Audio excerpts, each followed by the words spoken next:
This is your warning that if you see tape on your home front door, it means someone's trying to break in. It's called the sticky tape trick, and basically what these thieves will do is put a piece of tape on the keyhole of your front door. I mean, at first you might think that this is just a stupid prank, but it actually is a lot more serious than that. It's a tactic used by thieves to scope houses they're trying to break in and rob. So how this works is that after the tape is placed on the keyhole, they come back a day or a few days later to see if the tape is still intact. Then that signals that the owners have not entered the home and most likely no one is in there in that moment, which is obviously what these thieves want. They would much rather enter an empty home and avoid being confronted by someone. Another trick thieves have practiced is sticking FedEx or UPS stickers on the front door, and same thing, if it remained there when they return, then it's a sign that no one is currently in the home. So if you see stickers or tapes or anything weird on your front door, make sure to remove it immediately, and please set up some cameras. The world is such a scary place right now.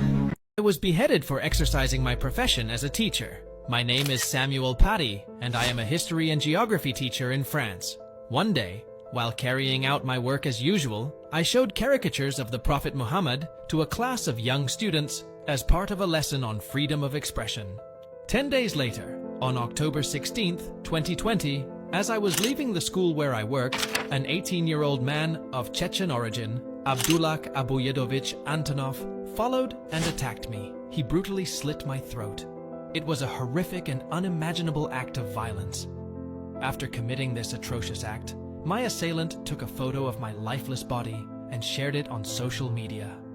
Law enforcement quickly intervened and killed the attacker, but it was already too late for me. My story has become a symbol of the struggle for freedom of expression and education in France. I hope that my sacrifice will contribute to promoting tolerance, mutual respect, and understanding among different cultures and religions. Won't believe what this man was caught doing with a corpse. 46-year-old Randall Bird was caught doing inappropriate things to a corpse while he was working his shift as a security guard at the Banner University Medical Center in Phoenix. Randall's job was to bring deceased bodies to the hospital's morgue and slip them into the freezer. But during his shift, coworkers walked in on him and caught Randall inside the freezer with his zipper down, his uniform looking messy, and a body bag open. He was seen almost on top of the 79-year-old deceased woman, and when the workers walked in, he quickly tried to cover the body. The workers said that Randall looked so sweaty and nervous when they caught him, and his excuse was that he had a medical emergency and he almost passed out. His co-workers did not believe a single word and reported the incident. When Randall was interviewed by police a few days later, he basically just said the same story and said that he couldn't remember much of what happened. But not long after, investigators found his DNA on the woman's body, which proves that Randall was in fact doing what we all assumed. He was arrested and now faces multiple charges. I'm going to prove the Mandela effect right now. Okay, so the Mandela effect is a phenomenon where millions of people remember past events completely differently from how they actually happened. For example, the Monopoly guy. Millions of people remember him having a monocle, but he never did. And if you search it up, you will see that he never did. Next, remember the video of Evan Longoria catching the ball, saving the reporter? But many people remember the reporter being blonde, but as you can tell, she's not. But there are a couple people capturing the Mandela effect on camera using an old phone to kind of see through a parallel dimension, and this is what he recorded from the same video.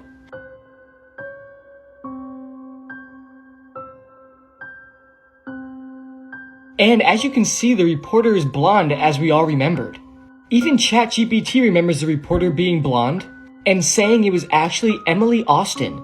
This is just chilling, and a popular theory is that the world ended in 2012 and we all got transported to a different but kind of the same dimension.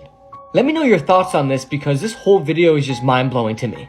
This mother hired a hitman to take her son's life. 18-year-old Jasmine Pais used a website rentahitman.com to find someone to kill her 3-year-old son. Jasmine provided her address, a picture of her son, and demanded that it happen as soon as possible. But little did she know that this website was fake, and this man who operated the website reported her to police. And before police confronted Jasmine, they posed as the hired hitman, spoke to her, and confirmed the details. Basically, what this does is it makes a stronger case case for the prosecution by hearing the words come out straight from Jasmine's mouth. And unknowingly, Jasmine told investigators that she's willing to pay $3,000 for the job to be done. And what's crazy is that when Jasmine was arrested, investigators searched her computer and were shocked when they saw the murder for hire website still open on the screen. But Jasmine wasn't the only one involved in this crime. A month after her arrest, 18-year-old Gamaliel Souza was charged with conspiracy to commit murder after investigators found text messages showing that he pushed Jasmine to take her son's life. He essentially convinced Jasmine that her son was the problem and the reason why they weren't together.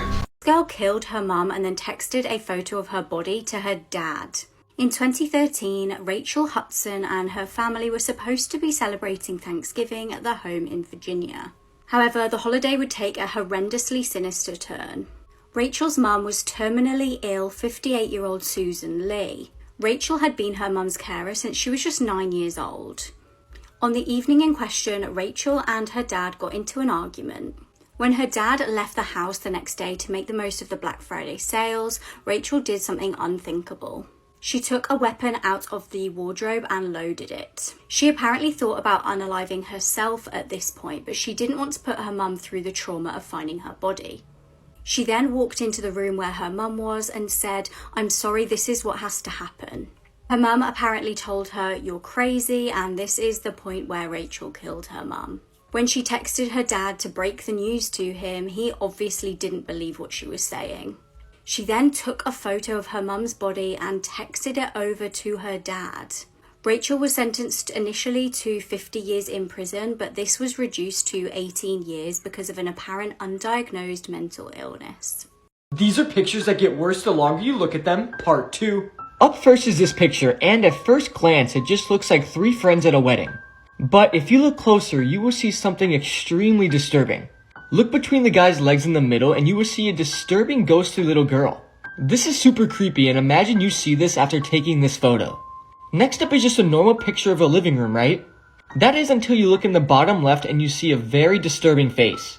The person who took this photo said nothing was there when they took it, and it only showed up after the photo was taken. What in the world is that thing? Next up is a picture of a truck that is completely packed to the brim. But if you look throughout the items, you will see something very weird. In the back of the truck, you can see the head of a little boy peeking out. Which raises the question, is this kid kidnapped? Next, take a look at this picture of this girl on her bed. Nothing out of the ordinary, right? But if you look to the right of her mattress, you can see the face of a guy looking out. I would immediately move out of my house if I took this photo. Finally is this picture. And promise me, the longer you look at this, the more disturbing it will get. So do me a favor right now and pause the video and let me know what you see in this photo. Because trust me, there's a lot to unpack. Please be warned that this true crime case is horrific. This little girl was buried alive in her abuser's back garden. Jessica Lunsford was a 9-year-old girl living in Florida.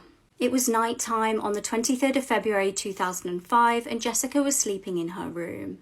Offender John Cooey snatched the little girl from her bedroom and took her back to his trailer. What followed were 3 days of horrific repeated SAs from John to the little girl. He then decided to wrap the little girl's hands with speaker wire and place her in bin bags.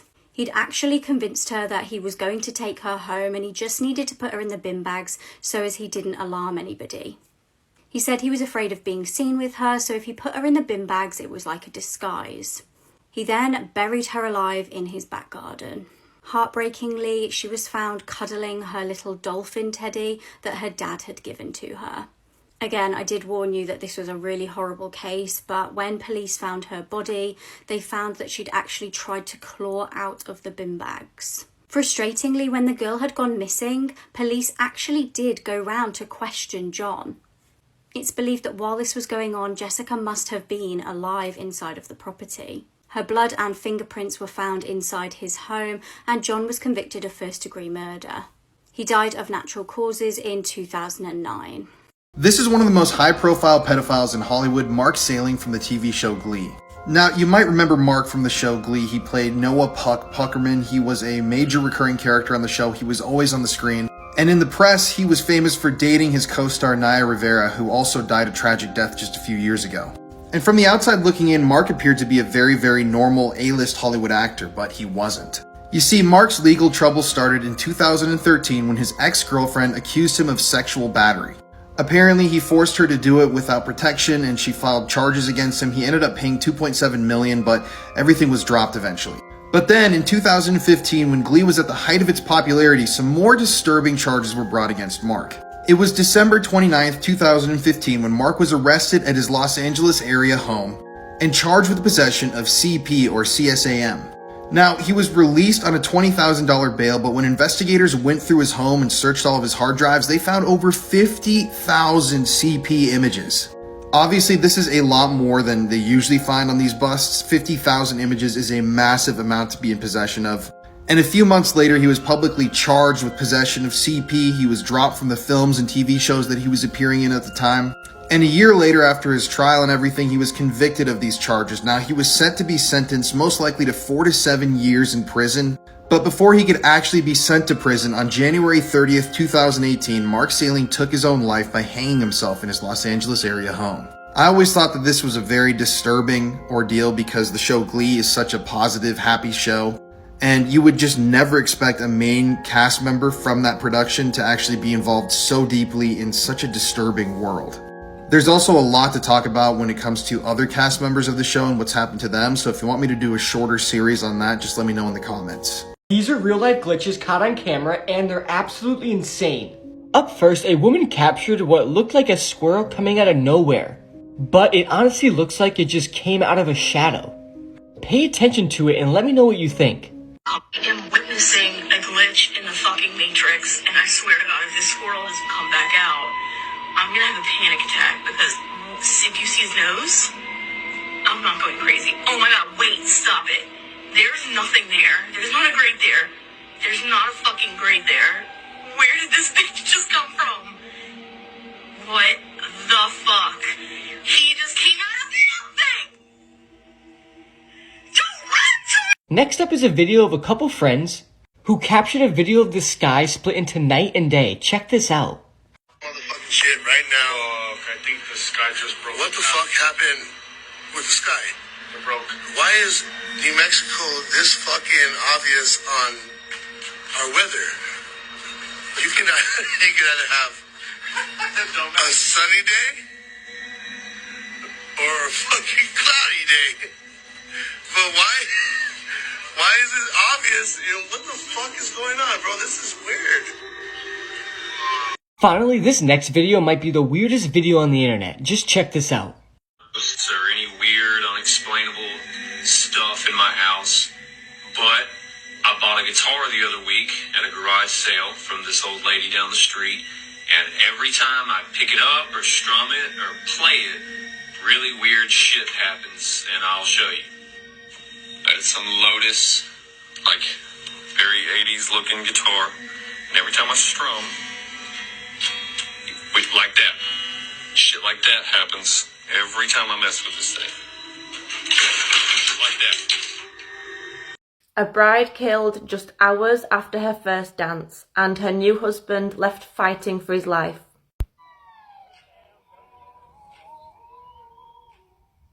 Samantha and Eric exchanged vows on April 28, 2023 at 5 p.m. at Folly Beach.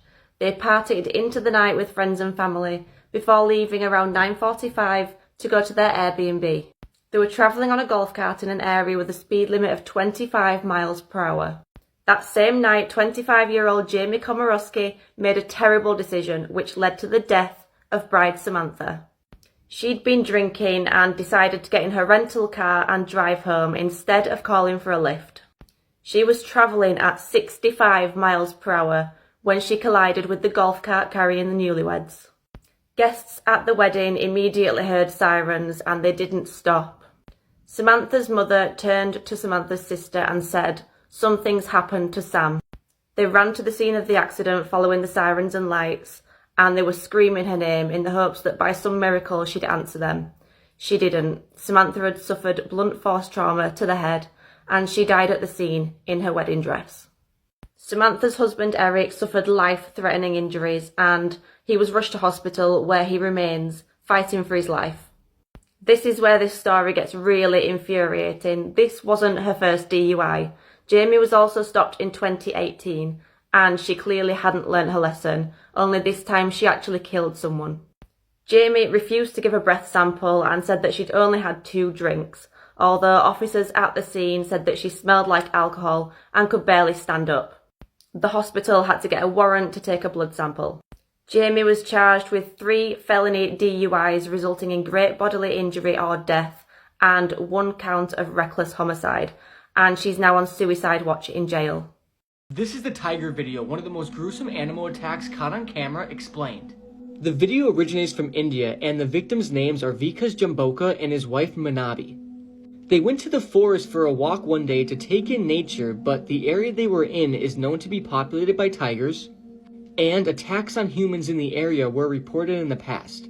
While the couple was on their walk, they were ambushed by tigers, and according to reports online, both Vikas and Manabi were dead. The video of Vikas being attacked by the tigers was recorded by the locals. The video is 44 seconds long, and as you play the video, Vikas can be seen lying on the ground with the tiger sitting next to him. And you also see 3 other tigers in the background, going in circles stalking the area. You then start to hear a loud commotion in the background as the crowd looks on. Someone in the crowd then shoots a gun near the tigers, which scares them for a brief moment. Vikas then attempts to crawl away, but he's delirious and covered in blood. As he crawls away, gunshots continue as the crowd tries to scare the tigers. But as you watch, they are still surrounding and circling the victim. One of the tigers then runs to Vikas and bites him on the neck and proceeds to shake its head as it attempts to sever the jugular. This draws piercing screams from the crowd as it appears Vikas will most likely die. As the tiger bites and completely ragdolls Vikas, gunshots continue to fire, but at this point the tigers are not scared. And the tiger who bit his throat continues to maul him. And the video then concludes. After the video ends, it's presumed that the tigers dragged Vikas away and killed him, but that's not the case. Vikas was found alive, but his injuries were just horrific. Photos of the aftermath can be found online, and there are 3 images. The images show Vikas's face completely destroyed. The left side of his face is completely hanging off, and he has also been partially scalped to the point where you can see his white skull. Vikas survived, but according to numerous reports, his wife passed away.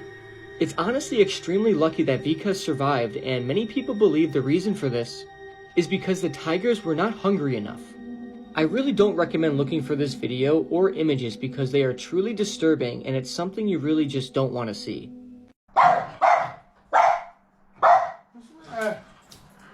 What? Nothing there, mate. Nothing there. What? There's nothing there. The death of Joy Division lead singer Ian Curtis is one of the saddest things I've read about. Ian Curtis was born in the year 1956 in England, and he had a pretty good childhood even though he abused some drugs at a young age. But Ian's life really took off when in July of 1976 he ran into some old friends of his at a Sex Pistols show. They told him that they were going to form a band soon, and he decided to hop along with them. This led to the formation of the band Joy Division, one of the biggest alternative bands of all time. In the year 1978, while touring with Joy Division, Ian began to suffer from epileptic seizures. And even though he embraced them and kind of danced like he was having a seizure on stage sometimes, having these seizures obviously was really tough on Ian, and it made touring and recording music a challenge. But he used these seizures to his advantage, and people even used to call what he did on stage his epilepsy dance. Sadly though, there were multiple times when he was performing when he collapsed on stage and had to be carried off and given medical care. Life was getting really stressful for Ian, the touring schedule, the seizures, all of the stresses from his personal life and being in the public eye, and this led to the fateful night of May 17th, 1980. So years prior, Ian had married a woman named Deborah. But their marriage had soured over the years, and on that fateful night, Deborah was tasked with coming over to Ian's house to bring him some divorce papers. So Ian had attempted to take his life before, so Deborah was actually trying to tread a fine line here, and she was being nice to him that night. She said that if he felt alone and he needed to talk, she would spend the night with him. So she dropped the papers off, he seemed cheery, and then she left to go see her parents. But later that night when she returned, she said that his demeanor had changed, and he insisted that he now wanted to spend the night completely alone. So she let him spend the night alone, and later that next morning, she would find him dead in the kitchen. Ian Curtis was only 23 years old when he took his own life, and he had used the washing line in the kitchen to hang himself. Apparently, before he took his own life, he watched the film Strozek and listened to Iggy Pop's album, The Idiot, and before he wrote the note that he planned on leaving for his wife when she found his body, he removed all the photos of his wedding and his infant daughter from the walls. When Ian took his own life, Joy Division were about to embark on their first ever North American tour. They were literally just about to start it. And apparently he had told Deborah before he took his life that he was not only afraid of flying, but he didn't want to live past his 20s. He was deeply fearful about audiences in North America mocking him for his epilepsy, and he just was not in a good place. Now, in a strange twist, 37 years to the date of Ian Curtis's hanging, Chris Cornell, lead singer of the band Soundgarden, would also hang himself in his hotel room. The loss of Ian Curtis was a massive hit to the music world, and he will forever be missed. This is Father Oliver O'Grady, a convicted child predator. Oliver Francis O'Grady was born in 1945 in Ireland. He was ordained in the year 1971, and in the 70s he moved to the United States. And it was here in California in the United States while he was acting as a priest that he abused over 20 children. From 1978 to 1991, he abused two brothers, James and Joseph Howard, from the age of 3 all the way up to the age of 13 years old. And I can't even go into the details of the abuse that was happening, but it was absolutely horrific. I mean, this was a guy that was supposed to be a man of God, that was supposed to guide these kids towards the light. And he ended up using this trust that he gained with the kids to his own advantage. So in 1993, he was finally convicted of lewd and lascivious acts against the two brothers. He was convicted on 4 counts and then deported back to Ireland. And this is where the story exploded. So apparently the church officials in California had heard that he was abusing kids as early as 1976, and they did nothing. They completely silenced these allegations and silenced these children. Then in the year 2005, in a videotaped deposition in Ireland, he admitted to abusing over 25 children in California. He even stated that he didn't remember exactly how many children he had abused, how he had abused them, or where this all took place. I also forgot to mention that in America he was sentenced to serve 14 years in prison, but he was paroled after only serving 7 years for sexually abusing these boys. But he thought that once he got to the UK, he was in the free and clear, but he was not. In fact, in the year 2010, he was arrested for possession of CP in Dublin, Ireland. He had CP images on an external hard drive, on his laptop, on his cell phone, and the victims that were in these videos and photos were as young as 2 years old. After this, he was sentenced to only 3 years in prison, and after he got out of prison, he moved to a house that was directly across the street from a playground. But people weren't having it anymore, and a bishop from a local archdiocese put out a memo to the whole city warning them that a dangerous pedophile was living among them. After this, Oliver fled the country, but it wouldn't be a long time before he was arrested for a 3rd time, this time in Portugal. This was in 2019. He was arrested again for the possession of CP. He was extradited back to Ireland, and they sentenced him to only 22 months in prison. Now, a whole movie was made about this guy. It's called Deliver Us from Evil. It's a really good watch if you want to learn more about how the Catholic Church has covered up so many cases of child sex abuse over the years. But something that's scary to me is that conviction that he got was in 2020. So that means that the 22 months have passed and he's out now free again. And if you've paid attention to this TikTok, you know that this guy will offend again. So I don't know where he's living at right now, but to anybody who may know where he is, I would definitely alert locals because this guy is a dangerous convicted sex predator. A mother gunned down alongside her 3 teenage children and their 2 friends that were over for a sleepover. Just last week in Oklahoma, the bodies of Holly Guess, her 3 teenage children, Riley, Michael, and Tiffany, and their friends Ivy and Brittany, were found dead at the house of Jesse McFadden. Jesse was also found dead. Holly had married Jesse McFadden last May in a private ceremony that none of their families knew about. They only found out about their marriage at Christmas and were told that they got married on Christmas Eve. Holly's sister Heather has no idea when Holly met Jesse, but she believes that they moved in together around the beginning of 2021. In March this year, it came to the attention of Holly's parents that Jesse McFadden was actually a registered sex offender. Jesse had only been released from prison in 2020 after spending 17 years behind bars for the rape of a 16-year-old girl. And he was actually due back in court on the day of the murders for soliciting child pornography using a contraband phone while in prison. Holly's mother Jeanette confronted Holly with this information, and she was told that she'd already spoken to Jesse about it, and he made out it was a big misunderstanding and the girl was actually 19. In reality, Jesse had actually paid somebody to impersonate the victim and come and sit down and have a talk with Holly, saying that none of it was Jesse's fault and it was all a misunderstanding. Holly's mother says that Holly and the kids were completely controlled by Jesse and he practically had them under lock and key. And Holly's sister Heather has branded Jesse as a psychopath who manipulated Holly, and she doesn't think that she had any idea who he really was. On the weekend of the murders, Ivy and Brittany had been invited over to the McFadden house for a sleepover. They'd stayed before without incident, so the parents weren't worried. Ivy's mother was last in contact with her on the Saturday night and they'd been texting back and forth, but the next day when she couldn't get hold of her, she began to get worried. They'd both planned to leave the McFadden house and head to a ranch, but when they didn't turn up, an Amber Alert was issued and the police were sent out. Police attended the property on May 1st and found both girls, along with Riley, about a quarter of a mile from the home, all with gunshot wounds to their heads. Holly, her daughter Tiffany and her son Michael were all found alongside Jesse in some woodland on the property, and they'd also all been shot in the head. The whole community have been left in total shock, and it's now also come out that the police left a huge amount of evidence at the crime scene, including cell phones and computers.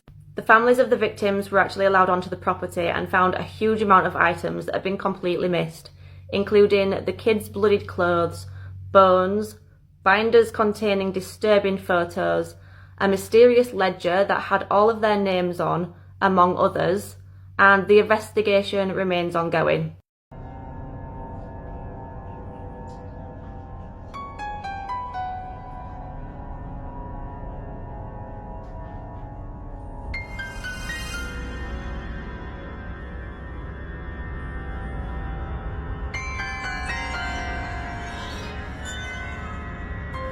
This woman killed her husband and made him into stew. But that's not even the most shocking part of this case. Catherine Knight was an Australian abattoir worker. Her early years were horrific as her dad was an aggressive alcoholic. Her dad abused her mother and Catherine was also SA'd by multiple family members. She would go on to meet David Kellett, who had a similar personality to her dad. He also had alcohol problems and was violent. However, he had very much met his match with Catherine. On their wedding night, she strangled him over a disagreement. Surprisingly, the pair did actually have a marriage that lasted 10 years and they had 2 children together. However, David had many affairs. This part of the case absolutely stunned me. Shockingly, when Catherine found out about his infidelity, she actually took their 12-month-old daughter and put her on railway tracks. Thankfully, a train never came and the baby survived. Now, Catherine was placed in a psychiatric hospital for a while and did make threats to kill. Although David did briefly take her back when she was discharged, they did eventually break up. In 1986, she met a new David, David Saunders. He quickly moved in with her and her daughters. However, their relationship quickly became toxic too. Massive trigger warning here for animals. During one particular argument with David, as a warning to him, she slit the throat of his puppy. Shockingly, he stayed with her and they had a daughter together. The final straw for David was when she tried to kill him with a pair of scissors. She then met a new man called John and had a child with him, but she quickly cheated on him with a man called John Price. In her relationship with John Price, she would continue her violent and malicious behaviour. She framed him for stealing things from his company and he got sacked. In 2000, they had a particularly bad argument where she tried to stab him. He took out a restraining order in order to try and protect himself. However, in a horrible foreshadowing for events to come, he actually ended up telling people that if he was found dead, it would be Catherine's fault. On February the 29th, 2000, he came home, shortly followed by Catherine. When John went to bed, Catherine grabbed a butcher's knife and stabbed him 37 times. She dragged his body downstairs and hung him from a meat hook. She then cooked his body parts with potatoes and gravy, but this still wouldn't be the most shocking part of the case. After her meal, she took some pills and passed out. Police arrived at the house when it was reported that John failed to turn up for work. They found an absolutely hideous scene. Now, Catherine claimed to have no memory of what happened. At this point, police discovered containers of the human stew with names on. They realised that Catherine's plan was to feed John to her children. For killing John for the first time in Australian history, a woman was given life in prison without parole. Catherine remains in prison to this day and denies all responsibility.